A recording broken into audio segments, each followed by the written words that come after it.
Dear parents and students, welcome to Evergreen Guidance Coimbatore. Tamil Nadu MBBS BDS counselling ப்ராசஸ்ல ஒரு மிக முக்கியமான அப்டேட். ஆல்ரெடி ரெசிக்னேஷன் நோட்டீஸ் அப்படின்னு கொடுத்துருக்காங்க. 9ஆம் தேதி வரைக்கும் நமக்கு ரெசிக்னேஷன் பண்ணிக்கலாம். இந்த ரெசிக்னேஷன் யாரெல்லாம் பண்ணலாம், யாரெல்லாம் பண்ணக்கூடாது அப்படிங்கிறத கவனமாக இருக்கணும். அடுத்தது நமக்கு கவுன்சிலிங் ஷெட்யூல் ரிலீஸ் பண்ணியிருக்காங்க. இந்த கவுன்சிலிங் ஷெட்யூலில் 2 இம்பார்ட்டன்ட் ஒர்க். ஒன்று ரெஜிஸ்ட்ரேஷன், இன்னொன்று choice filling and choice locking.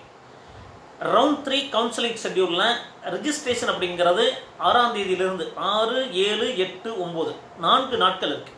இந்த ரெஜிஸ்ட்ரேஷன் யாரெல்லாம் பண்ணணும்? ரவுண்ட் 1ல் ஒரு கல்லூரி சேர்ந்துருக்கீங்க, ரவுண்ட் 2ல் சேர்ந்துருக்கலாம். இப்போ அவங்க ரீஅலாட்மெண்ட் பண்ண விரும்புகிறீங்க. வேறு கல்லூரிக்கு ரவுண்ட் 3ல் கலந்துக்கிட்டு கிடைச்சதுன்னா வேறு கல்லூரி போகலாம்னு நினைக்கிறீங்க. கிடைக்கலன்னா அதே கல்லூரி ரீட்டைன் ஆகும். அப்போ இந்த மாதிரி ரீஅலாட்மெண்ட் போக விரும்புகிறவங்க, ரவுண்ட் 3ல் கலந்துக்கிட்டு ரீஅலாட்மெண்ட் போகிறவங்க கண்டிப்பாக ரெஜிஸ்ட்ரேஷன் பண்ணணும். ஸோ இந்த ரெஜிஸ்ட்ரேஷன் பண்ணதுக்கு மீண்டும் பேமெண்டெல்லாம் பண்ணணுமா? தேவையில்லை. அப்போது இந்த ரெஜிஸ்ட்ரேஷன் கண்டிப்பாக பண்ணணும். யார் யாரெல்லாம் ரீஅலாட்மெண்ட் போக நினைக்கிறவங்க பண்ணணும். அப்போ தான் நமக்கு விர்ச்சுவல் வேகன்சி அப்படிங்கிறது தெரியுங்க. இந்த விர்ச்சுவல் வேகன்சி அப்படிங்கிறது 10ஆம் தேதி தெரியும். அடுத்தது விர்ச்சுவல் வேகன்சி தெரிஞ்சால் தான் நமக்கு கிளியர் வேகன்சி அந்த டைமில் விடுவாங்க. விர்ச்சுவல் வேகன்சினா என்ன? யார் யாரெல்லாம் ரீஅலாட்மெண்ட் விரும்புகிறாங்க அப்படிங்கிறத விர்ச்சுவல் வேகன்சி. கிளியர் வேகன்சி அப்படிங்கிறது மொத்தமாக ஒவ்வொரு கல்லூரியிலும் எவ்வளோ இடங்கள் காலி இருக்குது அப்படிங்கிறது கிளியர் வேகன்சி. அதுவும் 10ஆம் தேதி நமக்கு தெரியுங்க. அப்போது சாய்ஸ் ஃபில்லிங் அப்படிங்கிறது 11ஆம் தேதி ஓப்பன் ஆகுது. 11, 12, 13, 14 4 நாட்கள் ரெஜிஸ்ட்ரேஷன் முடிஞ்சதுக்கப்புறம் சாய்ஸ் ஃபில்லிங், சாய்ஸ் லாக்கிங். அப்போது இந்த 4 நாட்கள், அதாவது 11, 12, 13, 14 இந்த 4 நாட்களும் சாய்ஸ் ஃபில் பண்ணலாம், சாய்ஸ் லாக் பண்ணலாம், ரீஅரேஞ்ச் பண்ணலாம். சாய்ஸ் லாக் பண்ணதுக்கப்புறம் மாற்ற முடியாது.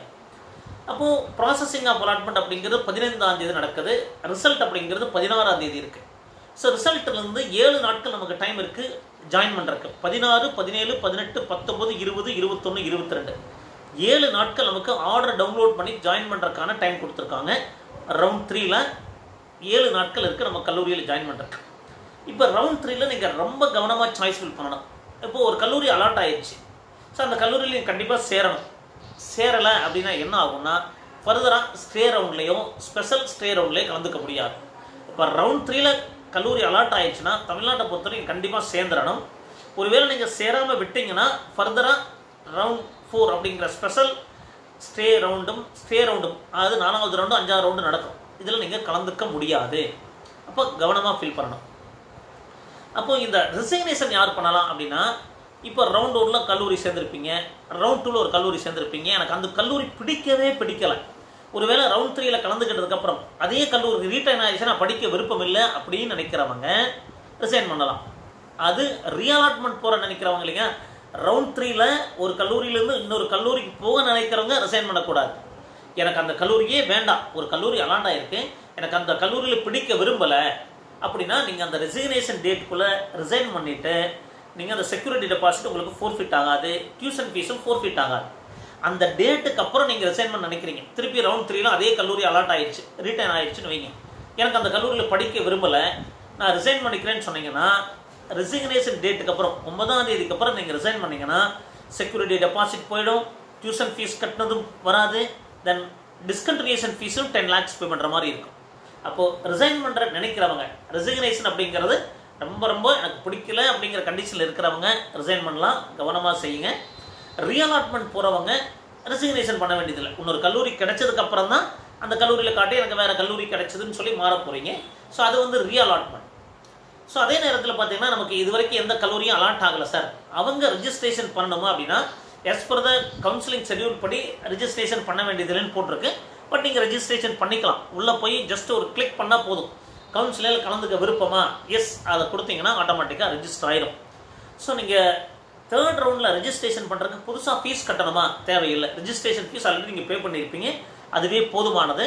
செக்யூரிட்டி டெபாசிட் நீங்கள் ஆல்ரெடி பே பண்ணியிருந்தீங்கன்னா அது போதுமானது. ஒருவேளை ரவுண்ட் 1ல் கலந்துக்கல, ரவுண்ட் 2ல் கலந்துக்கல, இந்த ரவுண்டில் 3rd ரவுண்டில் புதுசாக கலந்துக்க நினைக்கிறாங்க. ஸோ 3rd ரவுண்டில் புதுசாக நீங்கள் அப்ளிகேஷன் போட முடியாது. ஆல்ரெடி அப்ளிகேஷன் போட்டிருப்பீங்க, தமிழ்நாட்டுக்கு அப்ளிகேஷன் போட்டிருந்து நீங்கள் கவுன்சிலிங்கில் ரவுண்ட் 1, ரவுண்ட் 2ல் கலந்துக்காமல் ரவுண்ட் 3ல் நீங்கள் கலந்துக்க நினச்சிங்கன்னா ரெஜிஸ்ட்ரேஷன் பேமெண்ட் பண்ணிக்கலாம். 500 கட்டலாம், 1000 கட்டலாம். செக்யூரிட்டி டெபாசிட் அப்படிங்கிறது கவர்மெண்ட் கோட்டாக்கு 30,000, மேனேஜ்மெண்ட் கோட்டாக்கு நமக்கு 1 லட்சம் கட்டணும். அப்போது இது தேவைப்படுறவங்க இந்த ரவுண்டில் நீங்கள் அதை யூஸ் பண்ணலாம். அப்போ இது எல்லாருக்குமே நமக்கு தேவைப்படுமானா தேவைப்படாது. ரவுண்ட் 1ல் கலந்துக்காம ரவுண்ட் 2ல் கலந்துக்காம அப்ளிகேஷன் ஆல்ரெடி நம்ம சப்மிட் பண்ணியிருப்பாங்க, ரேங்க் லிஸ்ட் உங்கள் நேம் இருக்கும், அவங்க 3rd ரவுண்டில் புதுசாக கலந்துக்க நினைக்கிறவங்களும் கலந்துக்கலாம். அப்படிங்கிறதா நியூ ரெஜிஸ்ட்ரேஷன். அப்போது ரீஅலாட்மெண்ட் பண்ணுறவங்க கண்டிப்பாக ரெஜிஸ்ட்ரேஷன் பண்ணணும். புதுசாக நமக்கு கவுன்சிலில் கலந்துக்கிறவங்களும் ரெஜிஸ்ட்ரேஷன் பண்ணணும். பட் அப்ளிகேஷன் ஆல்ரெடி நமக்கு சப்மிட் பண்ணியிருக்கணும், அப்போ தான் பண்ண முடியுங்க. இது வரைக்கும் இடமே கிடைக்கல, ரவுண்ட் 1 ரவுண்ட் 2ல் இடம் கிடைக்காதவங்க நீங்கள் போய் உள்ளே போய் ரெஜிஸ்ட்ரேஷன் பண்ணி வச்சுக்கிறதுனால தவறு கிடையாது. அப்போது இந்த அப்டேட் தமிழ்நாட்டில் கொடுத்துருக்காங்க. அப்போது இந்த ரவுண்ட் அப்படிங்கிறது ரொம்ப கவனமாக இருக்கணும். உங்களுக்கு ஒரு பிடிக்காத கல்லூரியை நீங்கள் சாய்ஸில் போடாதீங்க. உங்களுக்கு எந்தெந்த கல்லூரியெல்லாம் தேவைப்படுது, இப்போ ஆல்ரெடி நீங்கள் ஜாயின் பண்ணியிருப்பாங்க, ரவுண்ட் 1ல் ஜாயின் பண்ணி ரீஅலாட்மெண்ட் ரவுண்ட் 2ல் போயிருப்பாங்க. அப்போது நீங்கள் இந்த ரவுண்ட் 3ல் போடும்போது உங்களுக்கு எந்த கல்லூரி உங்களுக்கு கரெக்டாக நீங்கள் போக நினைக்கிறீங்களோ அந்தந்த கல்லூரி மட்டும் போடுங்க. தேவையில்லாத கல்லூரியை போட்டு அலாட் ஆயிடுச்சுன்னா திருப்பி அந்த கல்லூரிக்கு தான் போகிற மாதிரி இருக்கும். இருக்கிற சீட் கேன்சல் ஆகித்தான் தேர்ட் ரவுண்டில் வேறு கல்லூரி அலாட் ஆகும். அப்படிங்கிறதுனால ரவுண்ட் 3ல் சாய்ஸ் ஃபில்லிங் ரொம்ப ரொம்ப கவனமாக பண்ணணும், தெளிவாக பண்ணணும், தவறு பண்ணிடக்கூடாது. சாய்ஸ் லாக் பண்ணிடாதீங்க. சாய்ஸ் லாக் பண்ணாமல் விட்டாலும் பிரச்சனை இல்லை, ஆட்டோமேட்டிக்காக நமக்கு லாக் ஆகிடும். ஸோ அன்லாக்லேயே இருந்தாலும் ப்ராப்ளம் கிடையாது. சாய்ஸ் லாக் பண்ணதுக்கப்புறம் நம்ம சேஞ்ச் பண்ண முடியாது அப்படிங்கிறதையும் புரிஞ்சுக்குங்க. So round 3 choice filling, registration, choice locking எல்லாமே கவனமாக பண்ணுங்கள். ஸோ இந்த மாதிரி நிறைய வீடியோக்கள் பதிவு பண்ணுறோம். எங்கள் வீடியோஸ் எல்லாம் பிடிச்சிருந்தா மறக்காமல் லைக் பண்ணுங்கள், எங்கள் சேனல் பிடிச்சிருந்தா சப்ஸ்கிரைப் பண்ணுங்கள். மீண்டும் ஒரு நல்ல பதிவுடன் உங்களை சந்திக்கின்றேன். நன்றி, வணக்கம்.